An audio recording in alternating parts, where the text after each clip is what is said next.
আলী রাদিয়াল্লাহু তাআলা আনহু থেকে বর্ণিত, রাসূল সাল্লাল্লাহু আলাইহি সাল্লাম বলেন, এমন একটি যুগ জামানা আসবে যখন ইসলাম মানুষের মুখে মুখে থাকবে, মুখে মুখে মানুষের ঈমানদারিত্ব থাকবে, কিন্তু কাজের মধ্যে ইসলাম থাকবে না।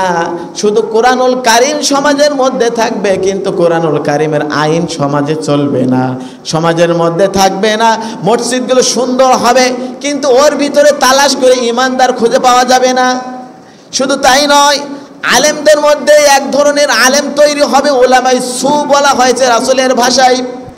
এই উলামায়ে সু যারা নামে আলেম হবে, কিন্তু তাদের কামটা হবে বেআলেমের মতো, যে কারণে ফিতনার সৃষ্টি হবে। ওই ফিতনা আলেমদের উপরে পতিত হবে। আজকে লক্ষ্য করলে দেখা যায় আমাদের দেশে এর কোনোটা কিন্তু বাদ নাই। কথা বলেন ঠিক কিনা?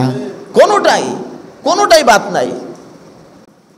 রব্বুল আলামিন সূরা আনআমের 159 নম্বর আয়াতে বলেন, ইন্নাল্লাযীনা ফাররাকু দীনাহুম ওয়া কানু শিয়াআন লাস্তা মিনহুম ফি শাই। যারা নাকি দিন কায়েমের ব্যাপারে, কোরআনুল কারীম প্রতিষ্ঠিতর ব্যাপারে, আল্লাহর হুকুমত আল্লাহর জমিনে প্রতিষ্ঠিতর ব্যাপারে নিজেদের মধ্যে বিভিন্ন মতানৈক্য করবে, বিভিন্ন দলে বিভক্ত হয়ে যাবে, ছোট বড় বিভিন্ন দলে দলে ভাগ হয়ে যাবে। হে রাসূল, আপনি ওদের সাথে কোনো রকম সম্পর্ক রাখতে পারবেন না, ওরা আপনার সুপারিশ পাবে না। কিয়ামতের ময়দানে আপনি সাথে তাদেরকে শাফাআত করতে পারবেন না। শুধু তাই নয়, সূরা 13 নম্বর আয়াতে রব্বুল আলামিন বলেন, শারআ লাকুম মিনাদ-দীনি মা ওয়াসসা বিহি নূহা ওয়াল্লাযী আওহাইনা ইলাইকা ওয়া মা ওয়াসাইনা বিহি ইব্রাহিমা ওয়া মূসা ওয়া ঈসা আন আকিমুদ-দীনা ওয়া লা তাতাফাররাকু ফী। এই আয়াতগুলা বিশ্ব মুসলিমকে ঐক্যবদ্ধ হওয়ার জন্য নির্দেশ করে যে তোমরা দিন কায়েমের ব্যাপারে মতভেদ করো না, বিভিন্ন দলে বিভক্ত হয়ে যেও না, তোমরা আল্লাহর রজ্জুকে ওয়াতাসিমু আঁকড়ে ধরো শক্তভাবে। এক কথায় ইসলাম কায়েম করার জন্য ঐক্যের কোনো বিকল্প নাই। 200 বছর শাসন করার পরে যদি তাদেরকে দেশ থেকে বিতাড়িত করা সম্ভব হয়ে থাকে, আর সেটি শুধুমাত্র হয়েছিল ঐক্যের কারণে, আজকের এই মুসলিম জাতি যদি, উলামায়ে কেরাম যদি ঐক্যবদ্ধ হয়, তাহলে আবার সম্ভব হবে আল্লাহর জমিনে আল্লাহর হুকুম বাস্তবায়ন করা। কথা বলেন ঠিক কিনা? আলেম নামে কত কাছে টাকার মোহে পড়িয়া, আলেম নামে কত কাছে টাকার মোহে পড়িয়া, সাথের টানে দৌড়াইতেছে কোরআন হাদিস ফেলিয়া। ঠিক ঠিক, সাথের টানে তারা কোরআন হাদিস ফেলিয়া দৌড়াইতেছে। এই জন্য মহাকবি শেখ সাদী রহমাহুল্লাহু আলাইহি তিনি বলেন, কুনাদহাম জিসবাহাম জিস পরোয়াজ কবুতরে বা জিজাবাস। দেখবেন একটি বগের সাথে একটি বগের মিল থাকে, কাক পাখির সাথে কাক পাখির মিল থাকে, বাজ পাখির সাথে বাজ পাখির মিল থাকে, কবুতরের সাথে কবুতরের মিল থাকে, হরিণের সাথে হরিণের মিল থাকে, গরুর সাথে গরুর মিল, ছাগলের সাথে ছাগলের মিল, ভেড়ার সাথে ভেড়ার মিল, একজন ইমানদারের সাথে একজন ইমানদারের মিল, আবার একজন চোরের সাথে একজন চোরের মিল, একজন আল্লাহর ওলির সাথে আরেকজন আল্লাহর ওলির মিল হয়, একজন বদমাশ, একজন হিরোইন খোর, ফেন্সিডিল খোর, মদ খোর, গাঁজা খোরের সাথে ওই রকম আরেকজনের মিল হয়। এজন্য আলেম যারা হবে এদের আলেমদের সাথে মিল হওয়া কর্তব্য। কথা বলেন ঠিক কিনা? এই কবিতা তিনি বলতে বলতে রাস্তা দিয়ে যাচ্ছেন, হঠাৎ তিনি গাছের দিকে লক্ষ্য করে দেখলেন যে একটি বক পাখি এবং একটি কাক পাখি তারা পাশাপাশি বসে আছে। তিনি বললেন, এটা সম্ভব নয়, কারণ কাকের সাথে কখনো বক মিলতে পারে না, আবার বকের সাথে কাক মিলতে পারে না।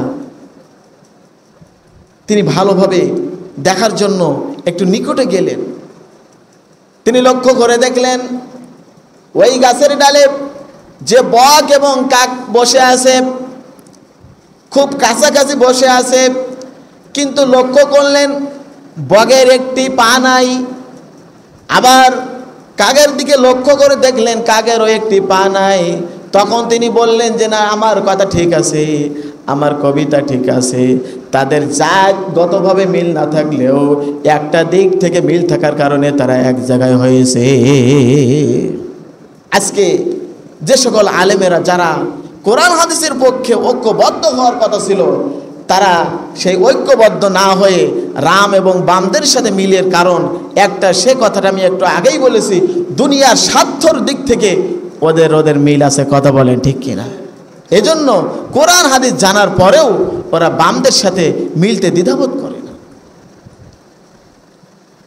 এজন্য রাসূল সাল্লাল্লাহু আলাইহি সাল্লামের মুখ নিঃসৃত বাণী হুযায়ফা ইয়ামিনী রাদিয়াল্লাহু তাআলা আনহু বলেন, লা তা'মুরান্না বিল মা'রুফ ওয়া লা তানহাউন্না আনিল মুনকার আও লা ইউশিকুন্নাল্লাহু আন ইয়াবআসা আলাইকুম ইকাবাম মিনহুম সুম্মা তাদউনাহু ফালা ইস্তাজিবা লাকুম। যখন সমাজ থেকে এবং দেশ থেকে, রাষ্ট্র থেকে সৎ কাজের আদেশ উঠে যাবে, মানুষেরা সৎ কাজের আদেশ ছেড়ে দিবে এবং অসৎ কাজের নিষেধ ছেড়ে দিবে, রব্বুল আলামিন তখন ওই জাতির উপরে আসমানি গজব পাঠিয়ে দিবে। আসমানি গজব তাদের উপরে চলে আসবে। এজন্য এখনো সময় আছে ঐক্যবদ্ধ হওয়ার এবং সৎ কাজের আদেশের জন্য কোরআনুল কারিমকে তার নির্দিষ্ট ক্ষমতার জায়গায় বসানোর কথা বলেন ঠিক কিনা? কারণ আমার আপনার আদেশ দ্বারা সমাজের কোনো পরিবর্তন হবে না।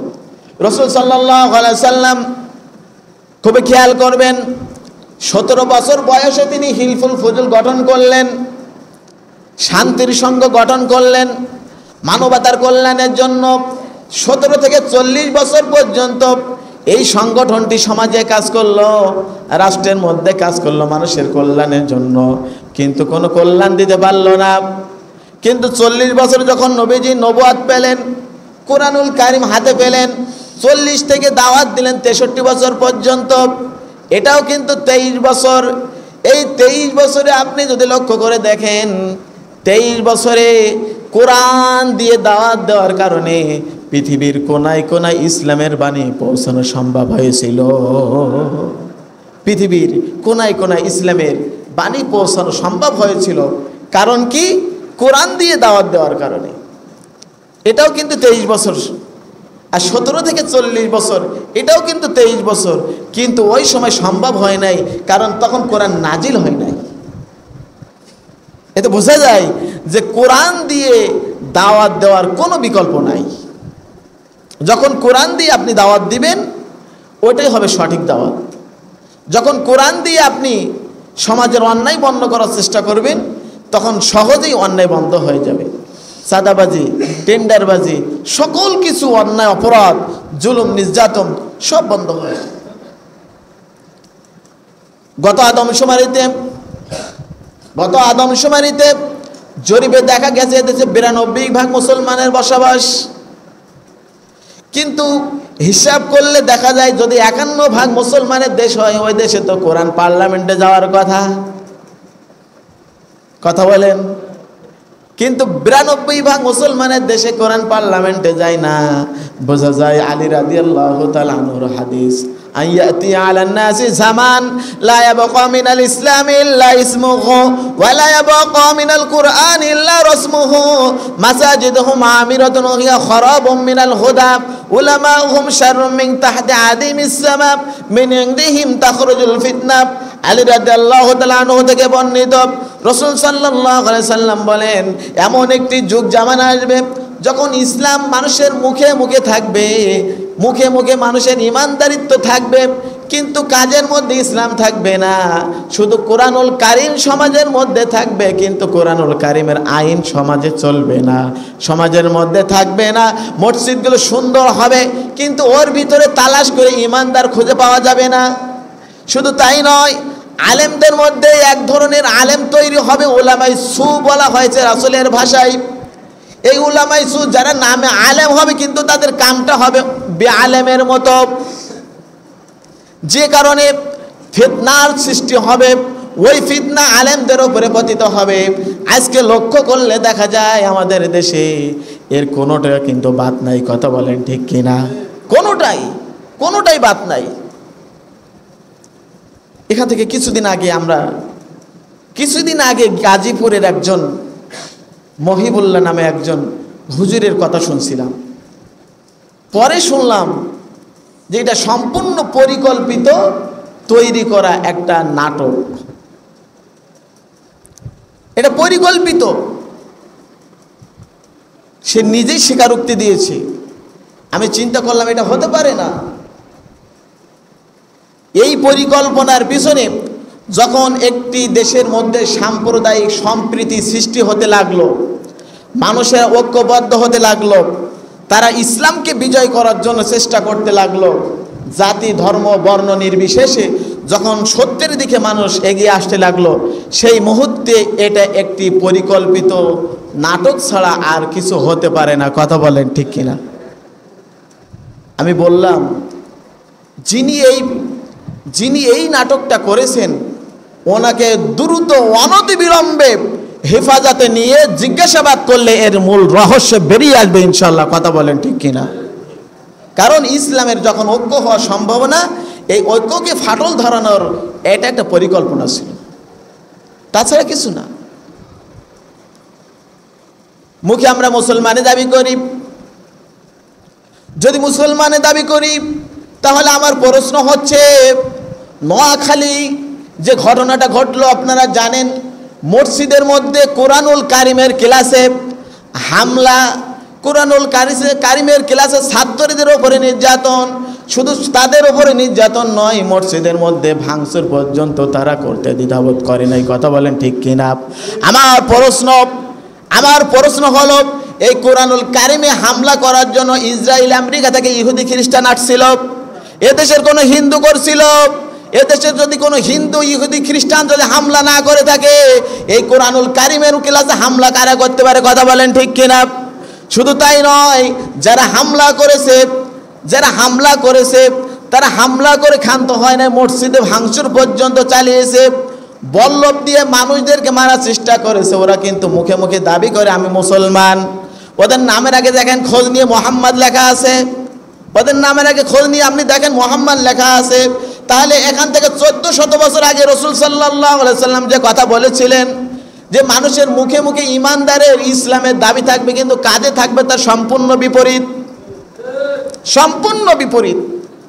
তাহলে এই কারাই হামলা করলো, কোরআনুল কারিমে কুমিল্লায় কারা আগুন দিল, তাদের পরিচয় কি? তার কি কোনো ইহুদি খ্রিস্টান, কোনো মুশরিক, হিন্দু, অন্য কোনো সম্প্রদায়ের লোক ছিল? কথা বলেন। এজন্য রব্বুল আলামিন বলেন, ওয়াল তাকুম মিনকুম উম্মাতুন ইয়াদউনা ইলাল খায়র ওয়া ইয়ামুরুনা বিল মা'রুফি ওয়া ইয়ানহাউনা আনিল মুনকার ওয়া উলাইকা হুমুল মুফলিহুন। কোরআনুল কারীম তার আদেশ, 1 নম্বর আদেশ হবে কোরআন দিয়ে সমাজে কোনো অন্যায় চলবে না, কোনো চাঁদাবাজি, টেন্ডারবাজি, জিনা, ব্যভিচার, খুন, ধর্ষণ, মদ, জোয়া, ফেন্সিডিল, রাহাজানি, জুলুম, নির্যাতন, এগুলো কিছুই চলবে না। এই আদেশ হবে কোরআন দিয়ে। কথা বলেন ঠিক কিনা? ওরা জানে যদি কোরআন দিয়ে আদেশ হয় আর কোরআন দিয়ে যদি নিষেধ হয়, তাহলে আমাদের পেট নীতি বন্ধ হয়ে যাবে। আমরা চাঁদাবাজি করতে পারবো না, টেন্ডারবাজি করতে পারবো না, অন্যায় করতে পারবো না, জুলুম করতে পারবো না, আত্মসাৎ করতে পারবো না, মানুষের খাল দখল করতে পারবো না, জায়গা দখল করতে পারবো না। ওরা মুখে মুসলমানিত্ব নাম স্মরণ করে দাবি করে, আবার ঠিক অমুসলিমদের চেয়ে নিকৃষ্ট অভিযান চালায়। কথা বলেন ঠিক কিনা? এই জন্য ওয়াল তাকুম মিনকুম উম্মাতুন ইয়াদউনা ইলাল খায়র, সৎ কাজের আদেশ অসৎ কাজের নিষেধ দেওয়ার জন্য একমাত্র কোরআনুল কারিমের কোনো বিকল্প নাই। কোরআনুল কারিম দিয়ে যখন সমাজ রাষ্ট্র পরিচালিত হবে তখন আর এই অন্যায় করার সুযোগ সাহস তারা পাবে না। আল্লাহ পাক যেন আমাদেরকে কোরআনুল কারিমের পক্ষে ঐক্যবদ্ধ হয়ে সৎ কাজের আদেশ এবং অসৎ কাজের নিষেধের জায়গায় কোরআনুল কারিমকে পাঠানোর বসানোর তৌফিক দান করেন। ওয়া আখির দাওয়ানা আলহামদুলিল্লাহি রাব্বিল আলামিন।